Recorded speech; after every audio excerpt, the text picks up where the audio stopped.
High, this is বাদশা ফয়সাল। আর আমরা এখন যাচ্ছি মোটরে গোসল করতে। এই যে আমাদের বড় ভাই রয়েল এবং এই আমার দুই ছোট ভাই সোহেল।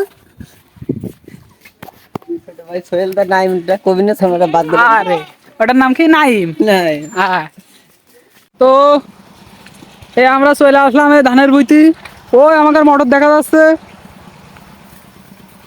আধা ঘন্টা হাঁটার পরে আমরা এই পর্যন্ত এসে পৌঁছাইছি। এই যে আমাদের পাবলিক।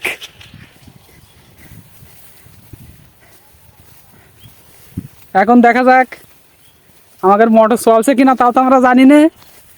না যদি চলে তাহলে তো যাই গোসল না করে ফিরে আসতে হবে। তো ফাইনালি আমরা চলে আসলাম আমাদের সেই বিবেক মোটরে গোসল করতে। ও শান্তি। আধা ঘন্টা হাঁটার পরে এসে পৌঁছলাম। অবস্থা খুব খারাপ, ঘেমে শেষ। এখন এই যাতে গোসল করে যাওয়ার পরে আবার জাতি বাড়ির বাসায় যাওয়ার পথে কি অবস্থা হবে জানি। দেখা যাক, সাথেই থাকুন। ভাই কেমন, সেই সেই স্বাদ নাকি? এই সাত ও নো, তুলো হয় না। এই যে আমার বড় ভাই সে গোসল করছে, আর এই যে আমার ছোট ভাই।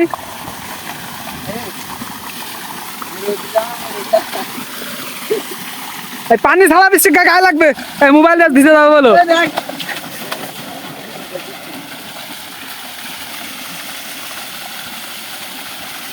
পানি দেখে লাভ লাগছে না। আরে বাবা কি অবস্থা, কি অবস্থা? সেই সাত ড্রিঙ্ক তো আউ হে।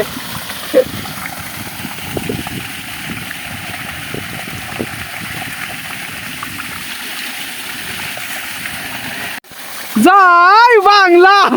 এবার নৌকা নৌকা প্রত্যেকবার যেতে দেখো যারা যারা বলা যান না ও সেই ঠান্ডা।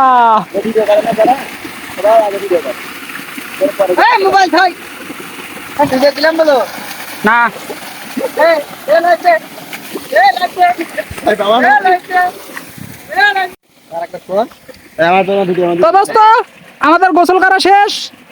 এখন এই আধা ঘন্টা ধরে গোসল করার পরে আমরা এখন বাসার দিকে রওনা হব। বাসার দিকে रवाना है, আবার হয়তো আমাদের গোসল করা লাগতে পারে। तो हम लोग बस घर वापस जा रहे हैं। আরে বাড়ি রাস্তা একদম বেঁচে রে বাচ্চা তো কারা কারা এরকম মোটরে গোসল করেন, গোসল করতে ভালো লাগে জানাবেন আমাদের কমেন্টে, এবং একটি লাইক করবেন। সাথে আমাদের আমার এই ভাইয়ের জন্য একটা সাবস্ক্রাইব করবেন। আমার এই ভাই দুদিন পরে বিদেশ চলে যাবে। তো ধন্যবাদ সবাইকে।